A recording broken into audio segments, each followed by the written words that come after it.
आज की क्लास में हम लोग जो है वो इक्विलिब्रियम डिवीजन लेमा पर कुछ और क्वेश्चन देखेंगे, ठीक है। तो पहले ही हम लोग 7 क्वेश्चन डिस्कस कर चुके थे, अब हम लोग देखिए 8वां क्वेश्चन डिस्कस करते हैं इक्विलिब्रियम डिवीजन लेमा पर, ठीक है। सो ये लास्ट वीडियो होने वाला है इक्विलिब्रियम डिवीजन लेमा पर, ठीक है। तो इतना क्वेश्चन हम लोग इक्विलिब्रियम डिवीजन लेमा पर पढ़ चुके हैं, ठीक है। सो अब हम लोग देखते हैं इस क्वेश्चन में क्या बोल रहा है। क्वेश्चन ये बोल रहा है कि show that the cube of any positive integer is of the form 4m, मतलब कि किसी भी पॉजिटिव इंटीजर के जब आप लोग क्यूब करते हो, ठीक है, तो या तो वो 4m के फॉर्म में होगा 4m+1 या 4m+3 के फॉर्म में होगा फॉर सम इंटीजर m। मतलब कि m यहाँ पर कोई भी एक इंटीजर है, कोई यहाँ पर ये नहीं है कि m पॉजिटिव ये इवन है या ऑड है, यहाँ पर m को क्या बोला है, कोई भी पॉजिटिव इंटीजर बोला है, ठीक है। तो जब आप उसका क्या करते हो, क्यूब करते हो, तो या तो वो 4m के फॉर्म में लिखा जा सकता है, या तो वो 4m+1 के फॉर्म में लिखा जा सकता है, या तो वो 4m+3 के फॉर्म में लिखा जा सकता है, ठीक है। अच्छा, यहाँ पर मतलब कि कहना ये चाह रहा है कि अगर आप किसी भी पॉजिटिव इंटीजर का क्या कर रहे हो, क्यूब कर रहे हो, तो या तो वो 4 के साथ कंप्लीटली डिविजिबल हो जाएगा, ठीक है, देख सकते हो यहाँ पर रिमाइंडर 0, या तो वो 4 के साथ डिवाइड करने पर रिमाइंडर 1 देगा, या तो वो क्यूब को जब हम लोग 4 के साथ जब डिवाइड करेंगे तो वहाँ पर रिमाइंडर क्या देगा, 3 देगा। मतलब कि किसी भी पॉजिटिव इंटीजर का जब आप क्यूब करो तो या तो वो 4 के साथ डिवाइड करने पर रिमाइंडर 0 देगा, या तो वो 4 के साथ डिवाइड करने पर रिमाइंडर 1 देगा, या तो वो 4 के साथ डिवाइड करने पर रिमाइंडर 3 देगा। बात समझ में आया। एग्जाम्पल देख लेते हैं, जैसे कि कुछ एग्जाम्पल, जैसे कि 2 का क्यूब क्या आता है, 8 को हम लोग लिख सकते हैं 4m के फॉर्म में, मतलब 8 जो है वो 4 के साथ कंप्लीटली डिवाइड हो सकता है, ठीक है। अगर हम लोग मान लेते हैं किसी भी पॉजिटिव इंटीजर 3 को लेते हैं, तो अगर हम लोग 3 का क्यूब करते हैं तो 3 को हम लोग लिख सकते हैं 4m+3 के फॉर्म में लिख सकते हैं, ठीक है। जैसे कि 3 का क्यूब होता है क्या, 27, तो 27 को हम लोग लिख सकते हैं 4 × 6+3 के फॉर्म में। मतलब कि जब हम लोग 27 को जब हम लोग 3 के साथ डिवाइड करेंगे तो इसको हम लोग लिख सकते हैं 27 को जब हम लोग 3 के साथ डिवाइड करेंगे, ये सॉरी 4 के साथ डिवाइड करेंगे तो यहाँ पर रिमाइंडर क्या आ जाएगा, 3 आ जाएगा। वैसे ही अगर हम लोग मान लेते हैं किसी पॉजिटिव इंटीजर 5 का अगर हम लोग क्यूब करते हैं, मतलब कि 125, और जब हम लोग 125 को जब हम लोग 4 के साथ डिवाइड करेंगे तो यहाँ पर रिमाइंडर क्या आएगा, 1 आएगा। मतलब कि हम लोग यहाँ पर देख सकते हैं कि किसी भी पॉजिटिव इंटीजर को जब हम लोग 4 के साथ डिवाइड कर रहे हैं, ठीक है, मतलब कि किसी पॉजिटिव इंटीजर का क्यूब को, ठीक है, 4 के साथ जब हम लोग डिवाइड कर रहे हैं तो या तो रिमाइंडर 0 दे रहा है, या तो 1 दे रहा है, या तो फिर 3 दे रहा है। यही 3 केस आ सकता है और इसी चीज़ को हम लोग को प्रूव करना है। तो चलिए अब हम लोग को लेना है किसी भी पॉजिटिव इंटीजर, तो हम लोग पॉजिटिव इंटीजर को क्या लें, ठीक है। तो देखिए मेरे पास क्या है, पॉजिटिव इंटीजर का फॉर्म ये वाला फॉर्म है 2q, या तो 2q+1 के फॉर्म में लिख सकते हैं, या तो 2q मतलब कि 3q+1 और 3q+2 के फॉर्म में लिख सकते हैं, या तो 4q+1 4q+2 और 4q+3 के फॉर्म में लिख सकते हैं। ये 3 फॉर्म में लिख सकते हैं, मतलब कि आगे भी लिख सकते हैं 5q 5q+1 5q+2 5q+3 and 5q+4 के फॉर्म में भी लिख सकते हैं, लेकिन हम लोग को उतना आगे नहीं बढ़ना क्योंकि उसमें ज़्यादा केस बन जाएगा, 5 केस बन जाएगा, ठीक है। तो हमको क्या लिखना है, 4 × समथिंग के फॉर्म में लाना है। तो हम लोग किस फॉर्म को लेंगे, ये वाले फॉर्म को, ये वाले फॉर्म को, या ये वाले फॉर्म को। तो आपको पता है कि आपको किस फॉर्म को लेना है, ये वाले को फॉर्म को लेना है, क्योंकि यहाँ पर आपको 4 × समथिंग के फॉर्म में लिखना है। तो आप इस फॉर्म को लोगे, मतलब कि आप बोलोगे कि हम लोग जानते हैं कि किसी भी पॉजिटिव इंटीजर को हम लोग लिख सकते हैं 4q 4q+1 4q+2 और 4q+3 के फॉर्म में हम लोग लिख सकते हैं। तो चलिए पहला केस डिस्कस करते हैं, जब मेरा x क्या हो, 4q हो। अब हमको इसका क्या करना है, क्यूब करना है। तो 4q का क्यूब करेंगे तो हम लोग आ जाएगा 64q3, मतलब इसको हम लोग 4 को बाहर निकाल करके लिख सकते हैं 4 × 16q3, मतलब 4 × m के फॉर्म में आ गया ये, ठीक है। ये कोई एक इंटीजर ही है, इसको रिप्लेस करके हम लोग क्या लिख दिए, m, मतलब कि 4m के फॉर्म में लिख सकते हैं। मतलब कि देखिए किसी भी पॉजिटिव इंटीजर जब हम लोग क्यूब किए तो उसको हम लोग 4m के फॉर्म में लिख सकते हैं। दूसरा केस, जब मेरा क्या हो, 4q+1 हो, तो यहाँ पर हम लोग लिख सकते हैं 4q+1, जब मेरा x क्या हो, 4q+1 हो, x का क्यूब करना है, मतलब 4q+1 का होल क्यूब करना है। तो a+b का होल क्यूब का फॉर्मूला तो आपको पता ही है, a³ + b³ + 3a² + 3ab², यहाँ पर डायरेक्टली फॉर्मूला लगाएंगे। अब यहाँ पर क्या करेंगे, ये तीनों को एक साथ लिख देंगे +1, और ये तीनों में से क्या कर देंगे, 4 को बाहर निकाल देंगे। 4 को बाहर निकाल देंगे तो आ जाएगा आपका ये +1 के फॉर्म में, ठीक है। मतलब कि इस चीज़ को जब हम लोग रिप्लेस करेंगे तो यहाँ पर क्या लिख सकते हैं हम लोग, 4m+1 के फॉर्म में लिख सकते हैं। मतलब हम लोग किसी भी पॉजिटिव इंटीजर को 4m+1 के फॉर्म में भी लिख सकते हैं। तीसरा केस जब मेरा क्या हो, x जो है वो 4q+2 हो, ठीक है। तो अब हम लोग इसका क्यूब करना है, x का क्यूब, तो 4q+2 का होल क्यूब, तो ये हम लोग क्यूब किए, a³ + b³ + 3a² + 3ab²। अब यहाँ पर हम लोग क्या लिख सकते हैं, 64q3, ये इस चीज़ को हम लोग यहाँ पर लिख सकते हैं। यहाँ पर सभी में से हम लोग क्या कर देंगे, 4 को बाहर निकाल देंगे, तो ये 4 को बाहर निकालेंगे तो यहाँ पर क्या आ जाएगा, 16q³ + 8q² + 12q प्लस यहाँ पर से जब 4 को बाहर निकालें तो यहाँ पर आ गया 2। मतलब कि इसको हम लोग इस चीज़ को रिप्लेस करके क्या लिख देंगे यहाँ पर m, मतलब कि 4m के फॉर्म में लिख सकते हैं किसी भी पॉजिटिव इंटीजर को। केस फोर्थ आ जाएगा मेरा, जब हम लोग क्या हो, x जो है वो 4q+3 हो, ठीक है। जब आप इसका क्यूब करते हो तो यहाँ पर क्या आ जाएगा, a+b का होल क्यूब लगाएंगे तो a³ + b³ + 3a² b + 3ab², इस तरीके से हम लोग लिख सकते हैं। अब यहाँ पर हम लोग क्या आ जाएगा मेरा, 64 Q cube plus 144 Q square plus 108 Q plus 24 plus 3। मतलब कि 27 को हम लोग क्या लिख सकते हैं, 24 प्लस 3 लिख सकते हैं। ठीक है, मतलब कि देखिए यहाँ पर 27 को हम लोग सोच रहे हैं यहाँ पर कि क्योंकि देखिए हमको क्या करना है, 4m प्लस 3 के फॉर्म में, ये वाला फॉर्म तो हो गया प्रूफ, ये वाला फॉर्म हो गया प्रूफ, 4m प्लस 3 के फॉर्म में लिखना था। मतलब कि ये लास्ट वाला फॉर्म है, तो मतलब कि हम लोग जानते हैं कि 27 को हम लोग लिख सकते हैं 24 प्लस 3, क्योंकि 3 बाहर आ जाएगा और 24 में से 4 को कॉमन लिया जा सकता है। तो जब हम लोग यहाँ पर से 4 को कॉमन ले लेंगे तो यहाँ पर ये इस तरीके से आ जाएगा, प्लस 3 के फॉर्म में रहेगा। तो इसको हम लोग लिख सकते हैं, इसको रिप्लेस करके m, तो यहाँ पर आ गया 4m प्लस 3 के फॉर्म में आ गया। मतलब कि from cases 1, 2, 3 and 4 we can say that any positive integer cube of, ठीक है, एनी पॉजिटिव इंटीजर नहीं, cube of any positive integer can be written in the form of 4m plus 1 और 4m plus 3 के form में लिख सकते हैं। तो ये चीज़ जो है वो मेरा यहाँ पर प्रूव हो गया। तो चलिए यहाँ पर जो है वो नेक्स्ट क्वेश्चन नंबर 9 भी डिस्कस करते हैं। ठीक है, क्वेश्चन नंबर 9 में क्या बोल रहा है, क्वेश्चन नंबर 9 में बोल रहा है कि prove that 1 of every 3 consecutive positive integer is divisible by 3।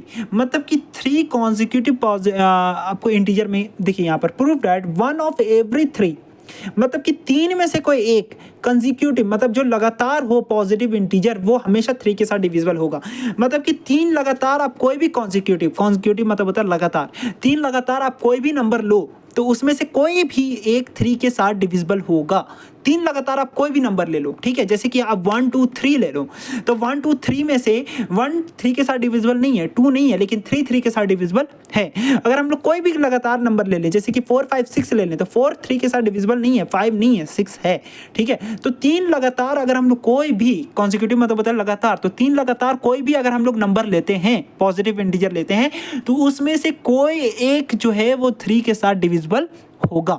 ठीक है, जैसे कि अगर हम लोग 7, 8, 9 लेते हैं, तो 7 3 के साथ डिविजिबल नहीं है, 8 नहीं है, लेकिन 9 जो है वो 3 के साथ क्या है, कंप्लीटली डिविजिबल है। अगर हम लोग 21, 22, 23 लेते हैं, तो 21 जो है वो 3 के साथ डिविजिबल है, 22 नहीं है, 23 नहीं है। मतलब कि 3 लगातार जब भी हम लोग कोई भी कॉन्जिक्यूटिव लेना है, लगातार लेना है, छोड़ करके नहीं, 3 लगातार कोई भी कॉन्जिक्यूटिव इंटीजर को लेना है, तब उसमें से आपको कोई एक जो है वो 3 के साथ डिविजिबल होगा ही होगा। ठीक है, तो इसी चीज़ को हमको क्या करना है, प्रूव करना है। तो हम लोग जानते हैं यहाँ पर कि किसी भी पॉजिटिव इंटीजर को हम लोग किस फॉर्म में लिख सकते हैं, क्योंकि देखिए यहाँ पर 3 इंटू समथिंग, मतलब कि 3 के साथ डिविजिबल होना चाहिए, मतलब कि 3 इंटू समथिंग के फॉर्म में आना चाहिए। मतलब कि हम लोग क्या किस फॉर्म को चूज़ करेंगे, यहाँ पर इस फॉर्म को चूज़ करेंगे। ठीक है, क्योंकि 3 के साथ डिविजिबल होने के लिए 3q प्लस 1, 3q प्लस 2 के फॉर्म में हम लोग इस फॉर्म को चूज़ करेंगे। ठीक है, तो हम लोग बोल सकते हैं कि किसी भी पॉजिटिव इंटीजर को हम लोग जो है वो इस फॉर्म में लिखा जा सकता है बहुत ही आसानी से। ठीक है, पहला केस जब मेरा क्या हो, मान लेते हैं यहाँ पर हम लोग को 3 कॉन्जिक्यूटिव नंबर लेना है, मतलब कि हमको एक लेना है n। ठीक है, 3 कॉन्जिक्यूटिव नंबर लेना है, मतलब कि पहला हमको फर्स्ट नंबर लेना है कॉन्जिक्यूटिव। अगर हम लोग पहला n लेते हैं तो दूसरा नंबर क्या होगा, सेकंड क्या होगा, n प्लस 1 है ना, तीसरा नंबर क्या होगा, n प्लस 2 होगा, यही होगा ना जी। मतलब कि या तो अगर हम लोग पहला मान लेते हैं, जैसे कि अगर n लेते हैं तो n में से एक को जोड़ें, तब ये n के आगे वाला निकला। n अगर यहाँ पर है तो ये वाले नंबर के लिए क्या बोल सकते हैं हम लोग, n प्लस 1 बोल सकते हैं। और ये वाले नंबर के लिए क्या बोल सकते हैं, n प्लस 2 बोल सकते हैं। तो यही 3 लगातार नंबर मिल गया। ठीक है, तो पहला नंबर को अगर हम लोग n बोलते थे, तो दूसरा नंबर क्या हो जाएगा, n प्लस 1, और तीसरा नंबर क्या हो जाएगा, n प्लस 2 हो जाएगा। ठीक है, तो पहला केस के लिए जब हम लोग क्या बोल देते हैं, 3q लेते हैं। ठीक है, मतलब कि यहाँ पर n को हम लोग क्या ले रहे हैं, 3q ले रहे हैं। ठीक है, तो let the first positive integer n is equal to 3q। ठीक है, पहला पॉजिटिव इंटीजर को हम लोग क्या ले लिए, 3q, ये पहला केस। फिर इसको हम लोग दूसरा केस में यूज़ करेंगे और इसको हम लोग तीसरे केस में यूज़ करेंगे। तो पहला पॉजिटिव इंटीजर n को हम लोग क्या बोल दिए, 3q बोल दिए। तो सेकंड पॉजिटिव इंटीजर मतलब कि n प्लस 1 वो क्या हो जाएगा, 3q प्लस 1 होगा, यही इसमें से क्या कर देंगे, एक को ऐड कर देंगे। तो थर्ड पॉजिटिव इंटीजर क्या हो जाएगा, n प्लस 2, मतलब कि n प्लस 2 का वैल्यू क्या होना चाहिए, 3q प्लस 2 होना चाहिए। ठीक है, तो इस तरीके से हम लोग बोल सकते हैं। तो यहाँ पर आप देख सकते हो क्लियरली कि आपका ये जो है, मतलब कि पहला वाला जो नंबर है यहाँ पर n प्लस 1 और n प्लस 2, n का वैल्यू है 3q प्लस 1 और 3q प्लस 2। तो इसमें से तीनों में से कौन 3 के साथ डिविजिबल है, पहला वाला 3 के साथ डिविजिबल है, क्योंकि ये 3 के साथ हमेशा डिवाइड, यहाँ पर रिमाइंडर 1 है, यहाँ पर रिमाइंडर 2 है, मतलब ये 3 के साथ डिविजिबल नहीं है। मतलब कि हम कह सकते हैं कि n जो है वो यहाँ पर 3q है, जो कि 3 के साथ कंप्लीटली डिविजिबल है, क्योंकि यहाँ पर रिमाइंडर क्या है, 0 है। वैसे ही अगर हम लोग केस 2 में क्या ले लेंगे, हम लोग 3q प्लस 1 लेंगे। मतलब इस बार जो मेरा n है वो क्या है 3³+1 है। पहला पॉजिटिव इंटीजर को हम लोग क्या ले लिए 3³+1, तो सेकंड पॉजिटिव इंटीजर क्या हो जाएगा 3³+2 होगा, मतलब कि n+1 होता है ना, तो 3³+1, अगर इसमें से +1 करोगे तो क्या हो जाएगा 3³+2 होगा, ठीक है। वैसे ही थर्ड पॉजिटिव इंटीजर क्या होता है n+2 होता है, मतलब कि n का वैल्यू ये है तो 3³+1 यहाँ पर 2 ऐड करोगे तो क्या हो जाएगा 3³+3 हो जाएगा, ठीक है। तो जब हम लोग यहाँ पर देखिए 3 पॉजिटिव इंटीजर है, तो यहाँ पर से देखिए पहला वाला है 3³+1, दूसरा है 3³+2 और तीसरा वाला है 3³+3। तो पहला वाला देखिए यहाँ पर रिमाइंडर 1 हो जाता है, मतलब ये 3 के साथ डिविजिबल नहीं है। दूसरा वाला देखिए यहाँ पर रिमाइंडर क्या हो जाता है 2 हो जाता है, मतलब ये भी 3 के साथ डिविजिबल नहीं है। तीसरा वाला देखिए 2n, जब हम लोग n+2 लिख रहे हैं तो 3³+3 होता है ये, तो यहाँ पर से 3 को क्लियरली हम लोग बाहर निकाल सकते हैं, तो यहाँ पर आ जाएगा 2q+1 हो जाएगा, मतलब कि 3 × m के फॉर्म में लिखा जा सकता है। मतलब ये जो है n+2 वो यहाँ पर 3 के साथ डिविजिबल है। देखिए n नहीं था यहाँ पर 3 के साथ डिविजिबल, n+1 नहीं था, n+2 जो है वो 3 के साथ डिविजिबल हो गया, मतलब कि 3 लगातार जब भी हम लोग लिए तो इसमें से कोई एक यहाँ पर तीसरा वाला जो 3 के साथ डिविजिबल हो गया। यहाँ पर जब हम लोग देखे थे तो पहला वाला 3 के साथ डिविजिबल है, दूसरा नहीं था, तीसरा नहीं था, पहला वाला 3 के साथ डिविजिबल था। वैसे ही अगर जब हम लोग थर्ड केस लेते हैं, जब हम लोग n को यहाँ पर क्या बोलेंगे 3q+2 बोलेंगे, ठीक है। तो यहाँ पर हम लोग बोलेंगे let the first positive integer n is equal to 3q+2, तो सेकंड पॉजिटिव इंटीजर क्या होगा n+2, मतलब कि यहाँ पर से एक और ऐड हो जाएगा तो 3q+3 हो जाएगा, है ना। तो वैसे ही थर्ड पॉजिटिव इंटीजर क्या हो जाएगा n+2, मतलब कि यहाँ पर 2 ऐड हो जाएगा, मतलब कि 3q+4 होगा। तो जब हम लोग देखें 3q+2 तो यहाँ पर रिमाइंडर आ रहा है 2 जो कि 3 के साथ डिविजिबल नहीं है, ठीक है। अगर हम लोग देखें दूसरा वाला n+1, जब हम लोग देखें सेकंड पॉजिटिव इंटीजर तो 3q+3, यहाँ पर भी से 3 को हम लोग बाहर निकाल सकते हैं और 3m के फॉर्म में लिख सकते हैं, मतलब ये 3 के साथ डिविजिबल है।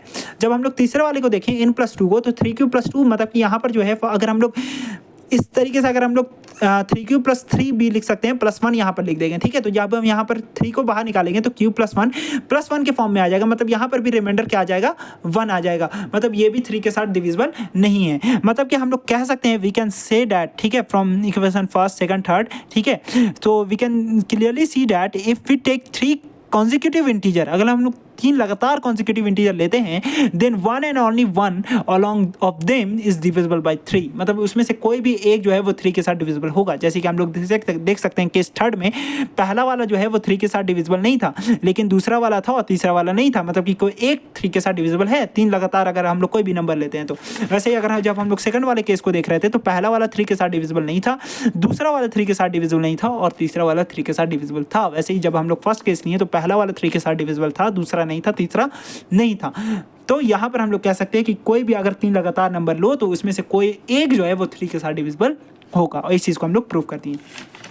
तो इक्विवेलेंट डिवीजन लेमा पर हम लोग इतना ही क्वेश्चन को डिस्कस करेंगे, ठीक है।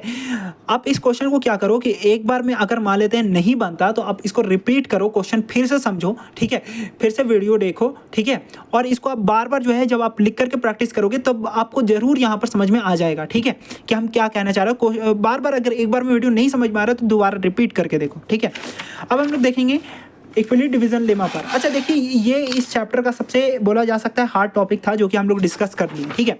अब आने वाला जितना भी टॉपिक है वो बहुत ज़्यादा इजी है, जो कि एचसीएफ, एलसीएम, ठीक है, वगैरह वगैरह आप लोग सब पढ़े हुए, वो पहले का है, ठीक है। मतलब इक्विवेलेंट डिवीजन एल्गोरिदम जो है वो आप लोग का नेक्स्ट टॉपिक रहने वाला है। तो जब हम लोग उसको डिस्कस करेंगे तो देखना वो बहुत आपको ईजी लगेगा। अच्छा, ये वाला जो टॉपिक था यहाँ पर आपको क्या करना है, प्रैक्टिस करना है, खूब प्रैक्टिस करो, लिख करके प्रैक्टिस करो और ज़रूर आपसे बनेगा, ठीक है। चलिए यहाँ पर हम लोग देखते हैं क्वेश्चन नंबर 10। ये बहुत ही इजी क्वेश्चन है, इक्विवेलेंट डिवीजन लेमा पर ही क्वेश्चन है, लेकिन ये बहुत ज़्यादा इजी है, प्रूव नहीं करना है, यहाँ पर डायरेक्टली सॉल्व करना है, ठीक है। A number when divided by 61, अगर किसी नंबर को 61 के साथ डिवाइड करते हैं, मतलब यहाँ पर डिवाइजर दे रहा है क्या 61, ठीक है। अगर किसी नंबर को क्या करते हो, मान लेते हैं कोई भी नंबर है x, अगर जब आप इसको 61 के साथ डिवाइड करते हो तब यहाँ पर क्या देगा 27 ऐसा क्वेश्चन, 27 क्वेश्चन दे रहा है, और जो रिमाइंडर बच रहा है वो लास्ट में क्या बच रहा है आपका 32 एस रिमाइंडर। तो आपको यहाँ पर फाइंड करना है, क्या फाइंड करना है आपको जो है वो यहाँ पर फाइंड द नंबर, मतलब ये x का वैल्यू क्या होगा। तो हम लोग जानते हैं कि डिविडेंड बराबर divisor into question plus remainder. तो डिविडेंड का वैल्यू अगर हम लोग x लिखें तो डिवाइजर क्या है 61 इंटू 27 प्लस 32। तो इस चीज़ को हम लोग सॉल्व करके यहाँ पर लिख सकते हैं। वैसा ही एक और क्वेश्चन है यहाँ पर, by what number should 1365 be divided, मतलब कि 1365 को किस नंबर के साथ अगर हम लोग डिवाइड करें, ठीक है, मतलब कि 1365 को हम लोग किस नंबर के साथ डिवाइड कर देते हैं, मान लेते हैं x के साथ डिवाइड करते हैं, ठीक है, divided to get 31 as question. तब हम लोग को 31 जो है वो क्वेश्चन 31 जो है वो हम लोग क्वेश्चन के तौर पर मिलता है एंड 32 एस रिमाइंडर, और 32 क्या मिलेगा, रिमाइंडर हम लोग को मिलेगा 32। तो ये एक्स का वैल्यू पूछ रहा है यहाँ पर क्या होता है। तो हम लोग यहाँ पर भी जानते हैं let the number be x, हम लोग क्या मान लेते हैं, नंबर को एक्स मान लेते हैं, ठीक है। तो हम लोग जानते हैं by according to equilibrium division lemma, ठीक है। अकॉर्डिंग टू क्वेश्चन क्या बोल रहा है, क्वेश्चन के अकॉर्डिंग आपको बोल रहा है कि यहाँ पर जो आपका अकॉर्डिंग टू क्वेश्चन यहाँ पर आपका जो डिवाइजर तो आपका ये है, डिविडेंड जो है वो आपका क्या है, डिविडेंड इज इक्वल टू 1365, ठीक है। Question is equal to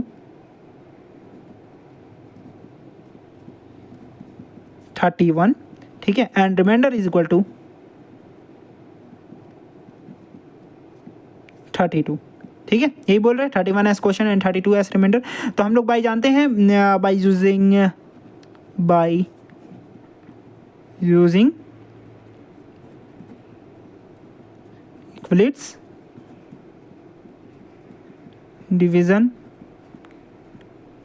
lemma, ठीक है। Dividend is equal to divisor into question plus remainder. Dividend का वैल्यू क्या है 1365 इज इक्वल टू डिवाइजर आपका क्या है x है, इनटू क्वोशंट आपका क्या है 31 प्लस रिमाइंडर जो कि आपका क्या है 32 है। अब आपको यहाँ पर से x का वैल्यू निकालना है तो आराम से आप निकाल सकते हो। देखिए यहाँ पर 32 इधर पॉजिटिव है तो उधर जाएगा तो क्या हो जाएगा, सब्ट्रैक्ट हो जाएगा, मतलब कि 1365 में से एक सब्ट्रैक्ट क्या कर देंगे 32 इज इक्वल टू क्या हो जाएगा x इंटू 31, ठीक है। जब यहाँ पर हम लोग 2 सब्ट्रैक्ट करेंगे तो क्या आ जाएगा 3 3 3 1। अब इसको हम लोग क्या कर देंगे 31 के साथ क्या कर देंगे, डिवाइड कर देंगे, तो यहाँ पर से हम लोग को x का वैल्यू पता चल जाएगा। तो जब यहाँ पर आप 1333 को, ठीक है, 1333 को जब हम लोग क्या करेंगे 31 के साथ डिवाइड करेंगे तो कितने बार में डिवाइड आ जाएगा, ठीक है। तो इस चीज़ को आप सॉल्व कर लेना, फिर उसके बाद निकाल लेना। चलो ठीक है, थैंक यू।